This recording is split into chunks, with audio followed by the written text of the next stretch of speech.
pasa, se va y no vuelve sin suerte segura. Su grito no esconde, su lengua ya no calla, solo descansa. Espera sin culpa, se inquieta la calma.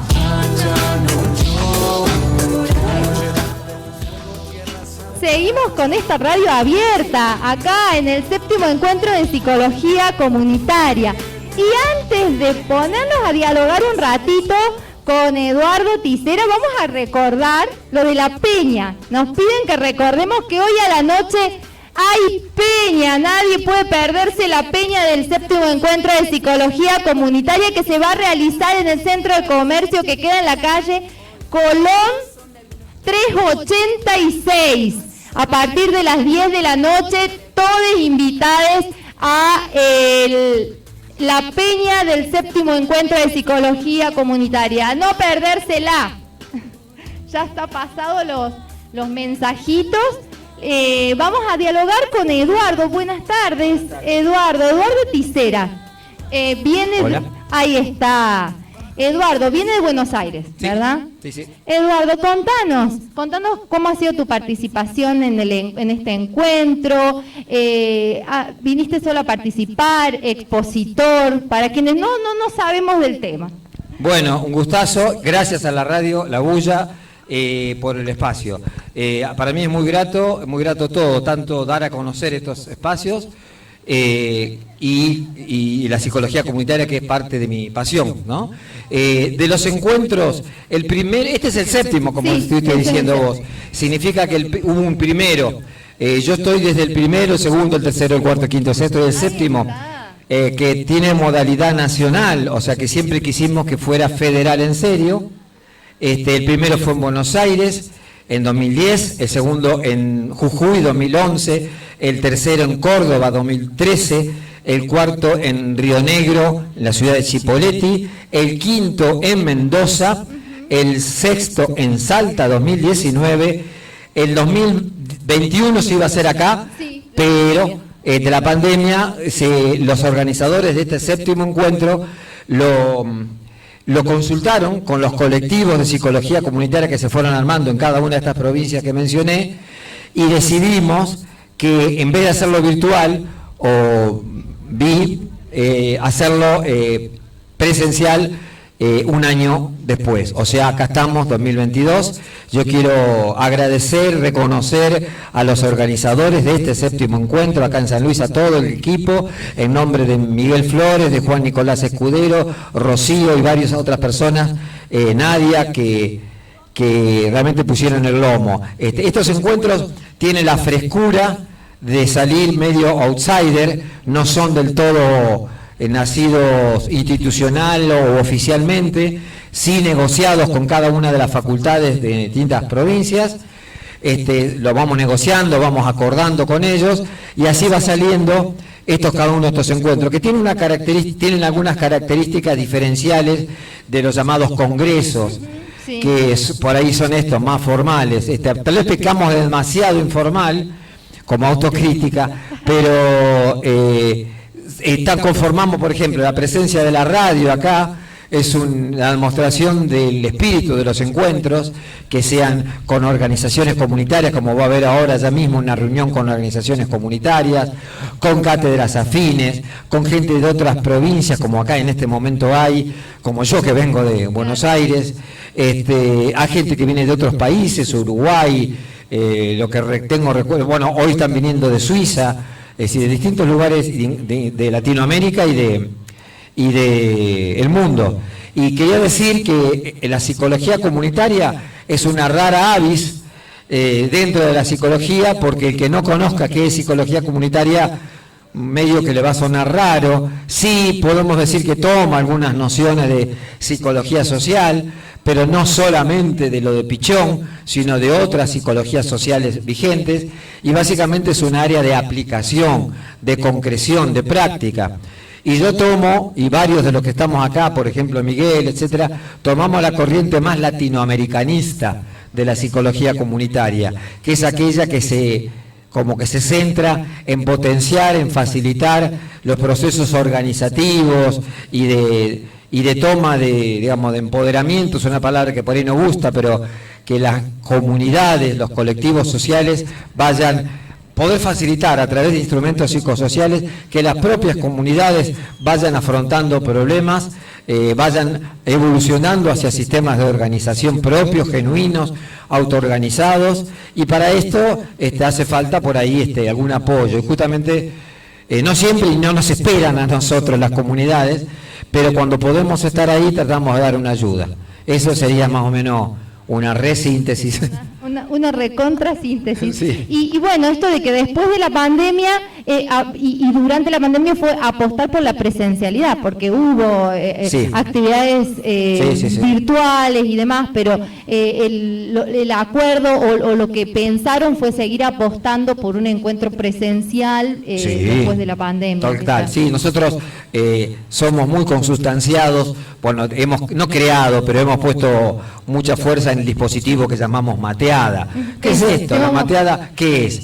Es que circule el mate, es decir, que la palabra no la tenga la persona que expone o las personas que exponen solamente como verdad que baja verticalmente, sino apostando a un sistema de construcción del conocimiento y de las prácticas común. Por lo tanto, no es solamente que tenemos el dispositivo de la mateada, pero la mateada como espacio de encuentro donde circulaba el mate. Fíjate vos, nos encontramos, los abrazos, todo eso nos vino a poner en jaque a toda la psicología, pero a la psicología comunitaria y especialmente a la psicología comunitaria de índole territorial, aquella que está en los barrios, que se acerca a los barrios, que prácticamente a veces convive en los barrios.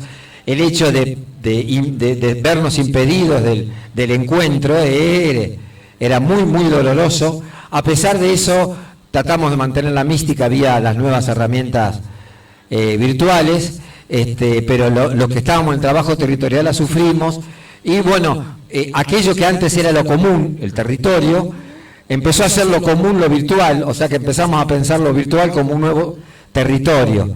Pero bueno, yo tengo la experiencia en San Telmo, ahí en el barrio de San Telmo, que ya veníamos construyendo redes barriales, redes de antes y que nos sirvieron para resolver varios conflictos serios, y luego con la pandemia tuvimos que empezar con una reorganización a través del Zoom, pero luego para dar pie a las necesidades, por ejemplo, alimentarias, no podemos mandar comida por el Zoom, así que tuvimos que jugarnos, yo estaba muy enfermo, pero los compañeros se jugaron e íbamos a hacer el recorrido de las bolsas de alimentos a través de los contactos que teníamos vía las organizaciones comunitarias. Y eso así como esa misma organización comunitaria que sostenía y sistematizó la presencia de las ollas populares, que ya estaban de antes, pero se multiplicaron. Cuando llegó el momento que el centro de salud tenía vacunas, no podíamos llegar, por ejemplo, a la gente en situación de calle, porque no les llegaba mail, porque no nos llegaba el celular, porque no nos llegaba el WhatsApp, y la única forma era que cuando se acercaban a las ollas, a través de este comité que armamos, le informáramos que tal día, tal hora de la noche, el centro de salud, atendiéndolos en la calle, porque al centro de salud no se podía ingresar, o sea, era toda una vuelta de rosca, a la noche, aún con frío, podíamos vacunar a esa gente que no podíamos haber llegado. Eso es una práctica concreta comunitaria en la que los psicólogos comunitarios poníamos bastante. Qué interesante. Y recién decías que vos seguís como una corriente latinoamericanista. Sí.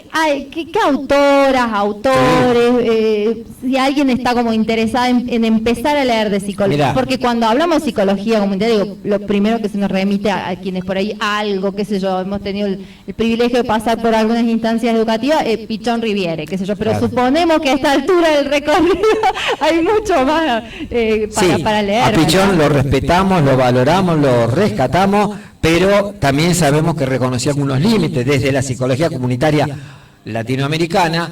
Digamos, Pichón nació en un ámbito dedicado a las problemáticas de salud mental, ¿sí? a los grupos operativos. Eso está muy bueno, pero la psicología comunitaria, especialmente latinoamericana, no se reduciría solo a problemáticas relacionadas con la salud mental, sino a problemáticas a través de cualquier situación o problemáticas que una comunidad lo puede convocar, desde problema ambiental, problema de construcción de vivienda, problema de emprendimientos laborales, educativos, como dije, ambientales. Entonces, las comunidades se tienen que organizar, independientemente de seguir exigiendo al Estado, se tienen que organizar sobre estas problemáticas que por ahí no son solo, como dije, de salud mental, y ni solamente circunscripta a los centros, a los hospitales, como nació Pichón, ni son solamente de grupos, como era la imagen de lo que hacía Pichón, sino también de redes que no tienen un formato tan cerrado como los grupos, son redes más abiertas, en el que más informales, digamos, y que es el caldo de cultivo de la cotidianidad. Y además incorporamos otros marcos teóricos. Pichón incorporó el psicoanálisis y el marxismo, básicamente, pero la psicología comunitaria latinoamericana empezó a tomar teología de la liberación, educación popular, Paulo Freire, sociología militante de Falsborda. Cuando vio que eso le quedaba chico, como es a este francés, Michael Foucault, Gramsci, etcétera, una larga que no son necesariamente psicólogos, pero fueron nutriendo lo que podría llamar yo el paradigma de la psicología comunitaria. Fue nutrida interdisciplinariamente, o sea, nació de la interdisciplina. Sí. Y Eduardo, bueno, me faltaba nombrar a alguien, perdón, que es como la que todos nombran aquí en Latinoamérica, que ya está mucho mayor, pobrecita, que es Maritza Montero, Ilma Serrano García, Euclides Sánchez. Te estoy nombrando autores latinoamericanos. Después te puedo nombrar a Antonio La Palma, que todavía está, Saúl Coco Fuchs, qué sé yo, un montón de gente, yo mismo.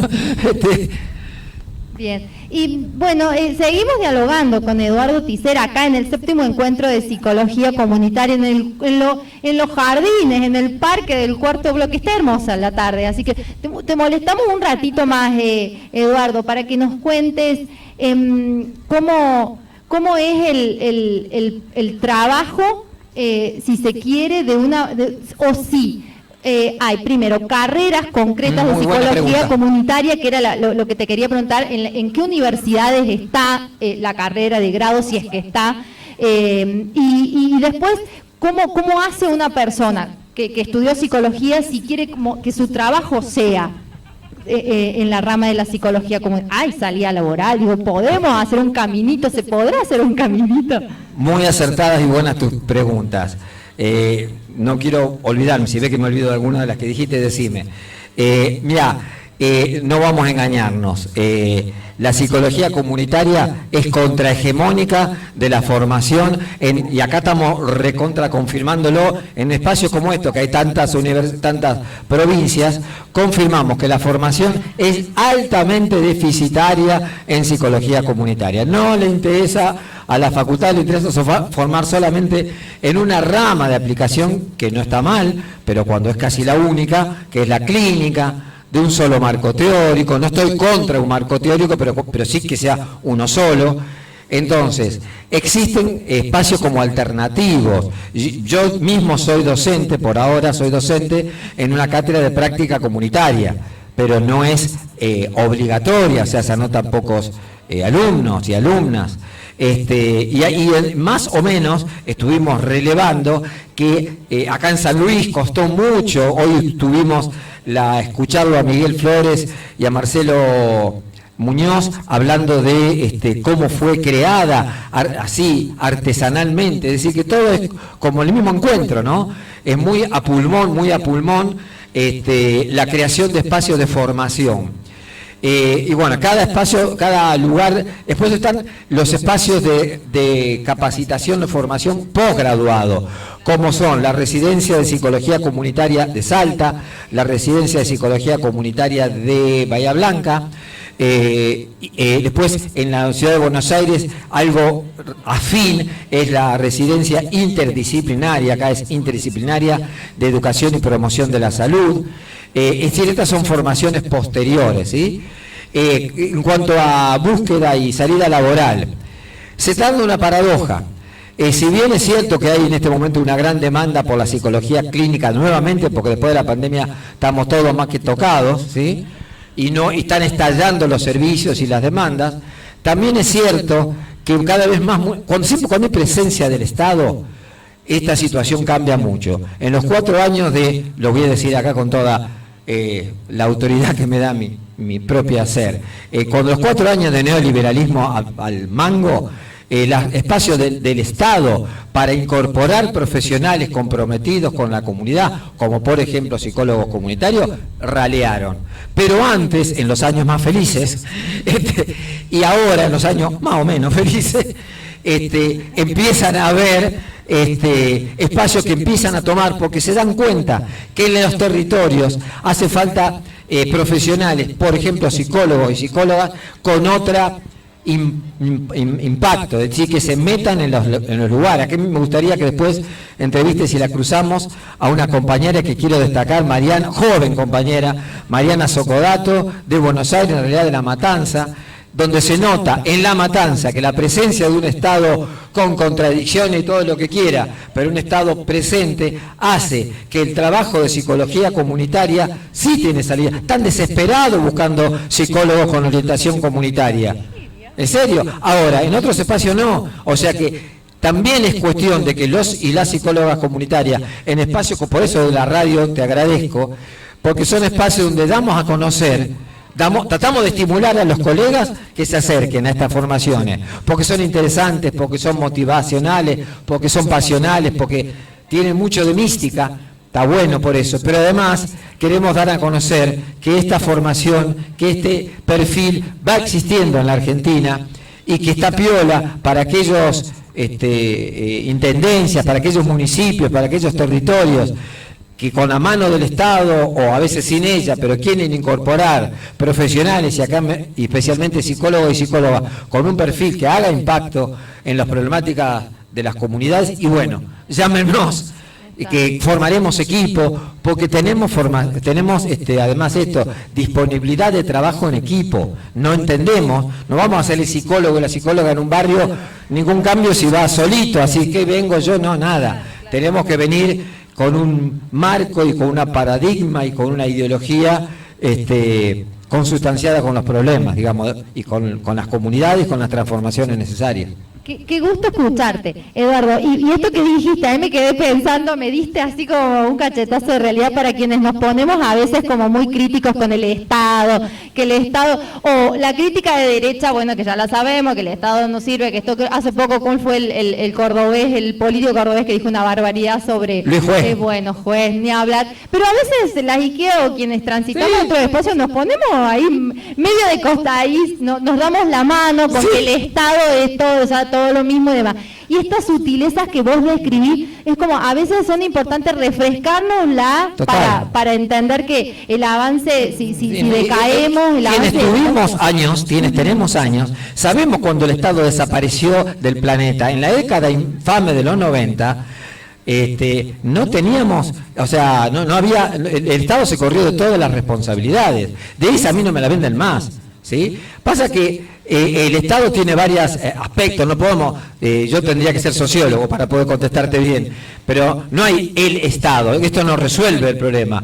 Hay críticas al Estado que pueden ser atendibles, como un Estado demasiado controlador, un Estado represivo. Ahora, hay un Estado al que, tampoco un Estado que solamente sea la teta de los recursos. Hace falta, digamos, tengamos la valentía de transformar a ese Estado, de incorporarnos a ese Estado, de exigirle, pero tal vez desde adentro, o por lo menos promoviendo diálogos. Nuestra experiencia es esa. Nosotros estamos con un Estado... ¿Se pueden decir las palabras en esta radio? Sí, pero pues nos encanta. Bueno, nosotros estamos con el Estado del gobierno de la Ciudad de Buenos Aires, el Estado, diferencio Estado de gobierno. El gobierno es una mierda. El gobierno de la Ciudad de Buenos Aires es una mierda. Sin embargo, hasta los sectores más izquierdistas entendieron que hasta para las cooperativas de vivienda se sientan a negociar con el Estado. A mí no me la vendan, que no, ¿sí? Y se tiene que construir. Nosotros, ese Comité Solidario de San Telmo, cuando empezaron a bajar los bolsones de alimentos que llegaban a las escuelas, nosotros no creemos que es la autoorganización, no somos hippies que creemos en la autoorganización y el Estado no, porque es malo y nos controla. No, Vamos, que vengan más bolsones de comida, traeme la cantidad que me traías antes.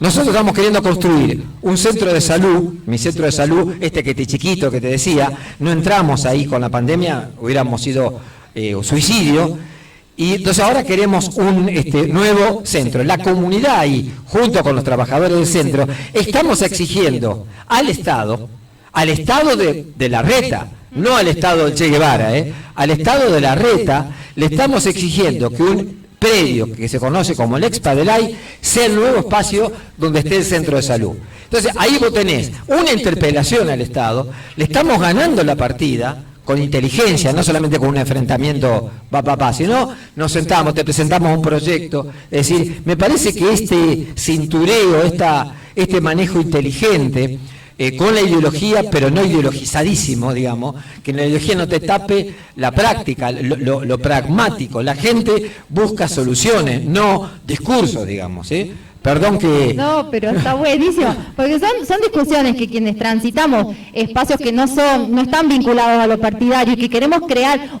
otros espacios porque somos críticas, tenemos que tener presente para no pasarnos de rosca. ¡Claro! Pero por eso acá te seguimos, porque en este último tiempo hemos venido hablando en esos términos, cuáles son los límites, cómo avanzamos desde los territorios, cómo cuidamos las autonomías, pero tenemos recursos. Son procesos interesantes de dialogar, de analizar, de problematizar. Así que un gusto, Eduardo. Bueno, no, re gracias. Si te la encuentro a Mariana Socolato, te la traigo. Que se acerque, así charlamos un rato. Una experiencia muy linda en La Matanza con un estado distinto. Qué bueno. Bueno, hablamos con Eduardo Tisera, que se ha venido al encuentro de psicología comunitaria. Muchas gracias, Eduardo. Un gustazo en serio. Y bueno, y ahí estamos, hablando con Eduardo Tisera un poquito para adentrarnos en el mundo de la psicología comunitaria. Nos hizo hasta una historización de los encuentros, la verdad que un gustazo.